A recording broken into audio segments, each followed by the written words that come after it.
Hey guys, this is Jabroni, and today I want to give you part one of a video talking about how you attack up in war. Sometimes you're going to get mismatches, especially in CWL, where you have to have a Town Hall 10 hitting a Town Hall 11, or a Town Hall 11 hitting a Town Hall 12, or a Town Hall 12 hitting a Town Hall 13.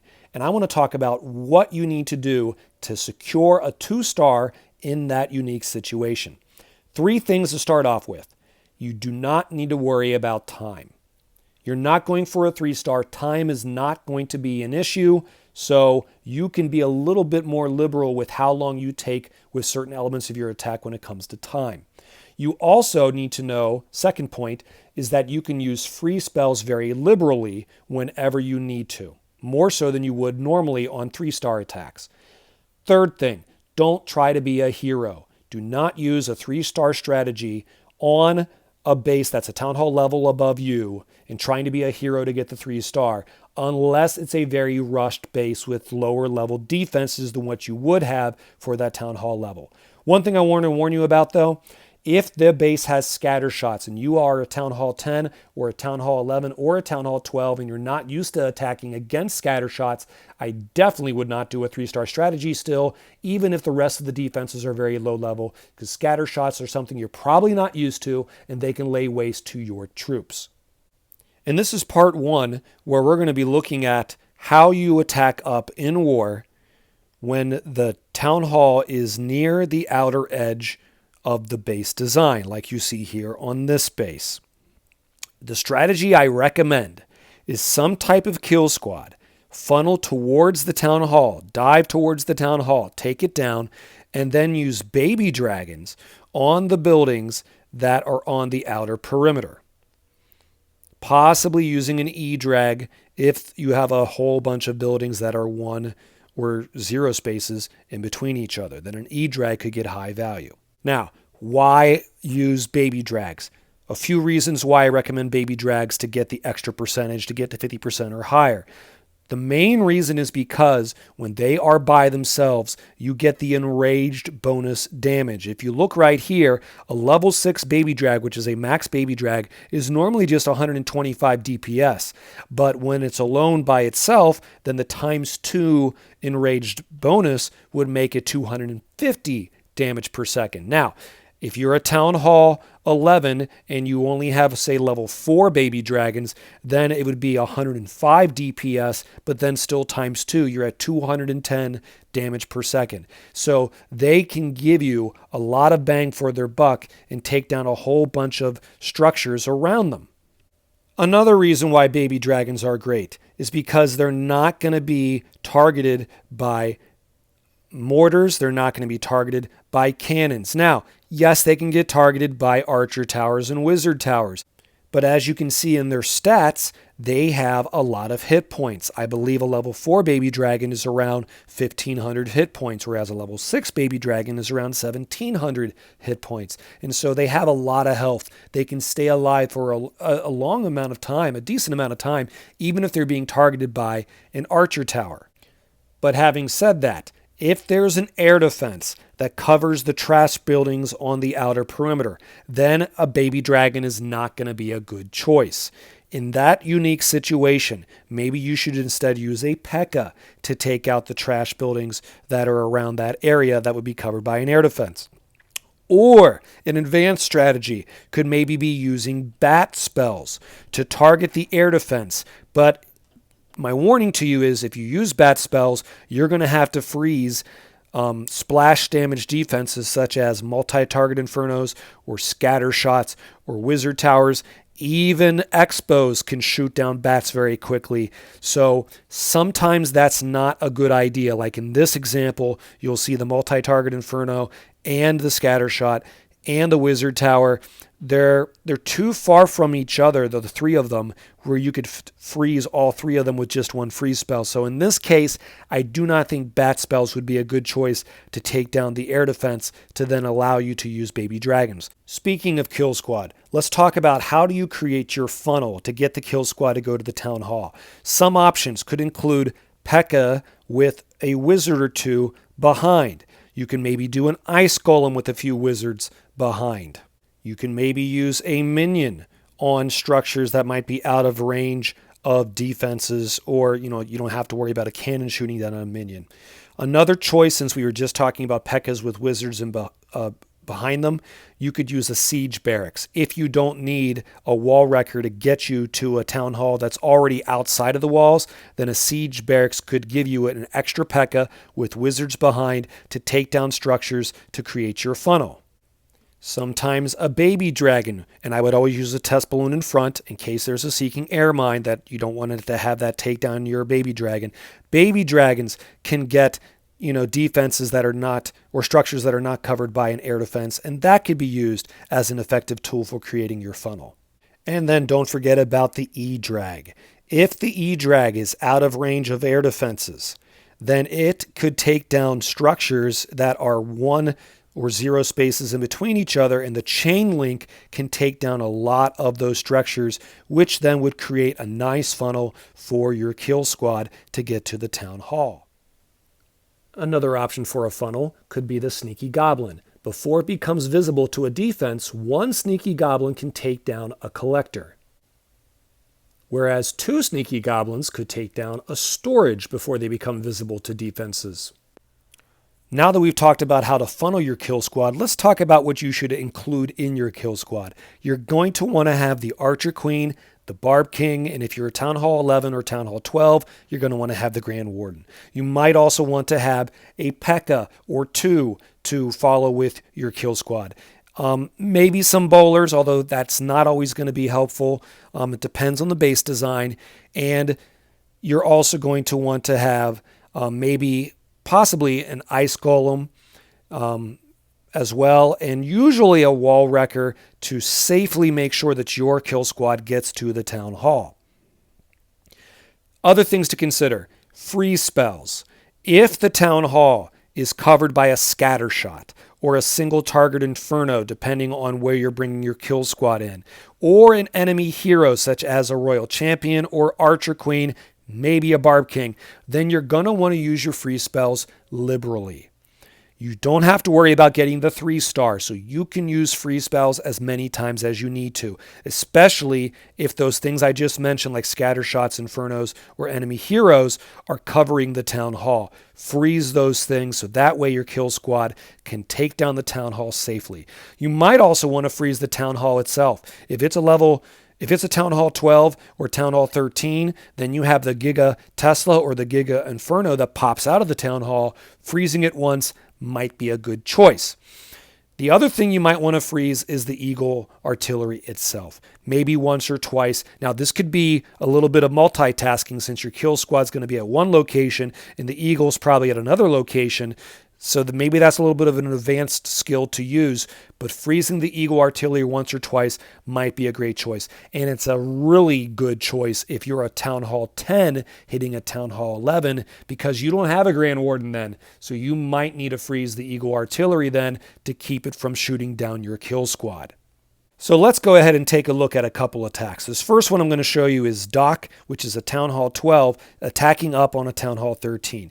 He creates a very wide funnel using a couple P.E.K.K.A.s at 3 o'clock and a couple P.E.K.K.A.s at 12 o'clock.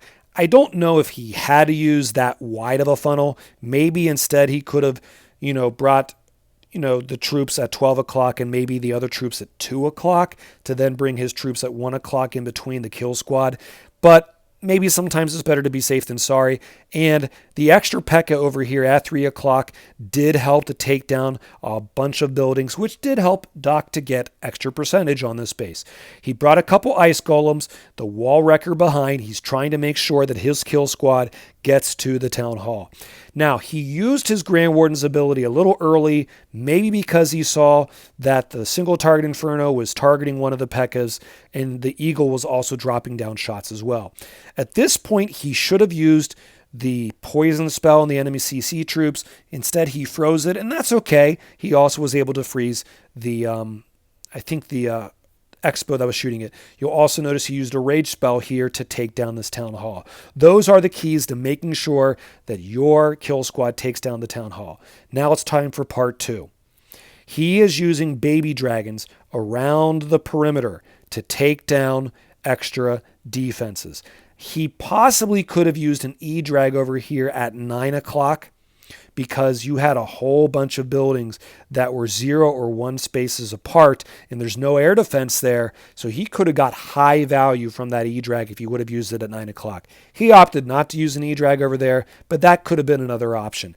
So from here, the baby dragons spread around the outside perimeter were allowing him to get the extra percentage. You see here he got 62% total damage, so mission accomplished. Town Hall is down. He has well over 50%, and now he is securing a 2-star on this Town Hall 13 as a Town Hall 12. And sometimes, guys, you have to do that, especially in mismatches in CWL.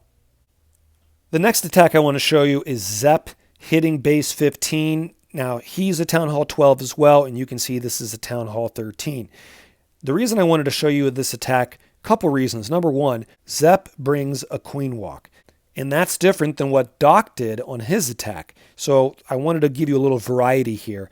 You'll notice Zepp does not bring a wall wrecker. Why? The Town Hall is exposed outside of the outer edges of the walls. So a Stone Slammer then allowed Zepp to get a little bit more bang for his buck. You'll notice he brings balloons. Now, why did he not bring ground troops? Because he wanted to make sure that the healer stayed on his queen and didn't go to ground troops. So having air troops in his slammer will prevent healers from, going away from his queen. He also brought some witches here. I don't normally recommend witches unless you have single target infernos, but Zepp made it work here. Now, one thing I thought was interesting, Zepp brought his witches here at 8 o'clock instead of 7 o'clock. Why do I think that's interesting? The Town Hall is up here between 10 and 11 o'clock, so I would have brought the witches up here from 10 o'clock, not from 8 o'clock, to make sure that the Town Hall went down. But maybe Zepp was confident that his queen was going to take down this Town Hall, and she did. So he brought the witches and bowlers over here. They take down some more structures, and then a little bit of an advanced strategy here. Zepp brings some bat spells to help to try to get some extra percentage. When you do that, you have to be aware of where the wizard towers are, where the scatter shots are, and the multi-target infernos. Unfortunately, even though Zepp tried to use his warden's ability to try to protect the bats, what happened is that you had the multi-target inferno up here and also the wizard towers, and they were too far apart, and Zepp was not able to freeze those buildings at the same time quick enough to save his bats. But still, he was able to get a few of those expos down to get extra percentage. His Barb King was able to get a lot of extra percentage here, which also helped him on this attack. In fact, if you notice, right now he's already at 46%. 47%, and he hasn't even put down all of his baby drags. Now he starts to put his baby drags down around the rest of the outer perimeter that wasn't already taken down by his queen or his Barb King, and these baby drags are going to allow him to get the percentage he needs to get well over 60% with this attack. Air defenses can shoot down baby drags. What he chose to do was bring 3 baby drags to shoot down these structures over here instead of going for the gold storage up here, because storages take longer for baby drags to shoot down. So that's why I think he brought the baby drags from over here. So this last attack I want to show you is by Leroy Jenkins, and he does this a little bit differently. He brings a blimp, and instead of bringing a kill squad, he's going to use the blimp to take down the Town Hall. You'll see here he brings some haste spells and some balloons, and what he does with these balloons is that he targets archer towers because they're pretty much the main defense that's going to target baby dragons, other than obviously air defenses, that could prevent baby dragons from getting as much percentage as they possibly can. And so that's the reason why he brings balloons and haste spells, is to target those archer towers.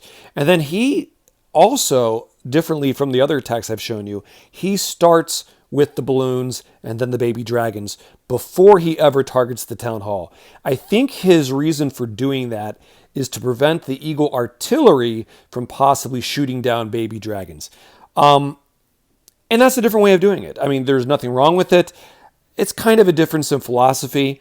Do you want the Eagle to be shooting down your heroes and possibly the troops that come out of the blimp, or do you want it to be shooting the baby dragons? I don't really know if one way's right and one way's wrong.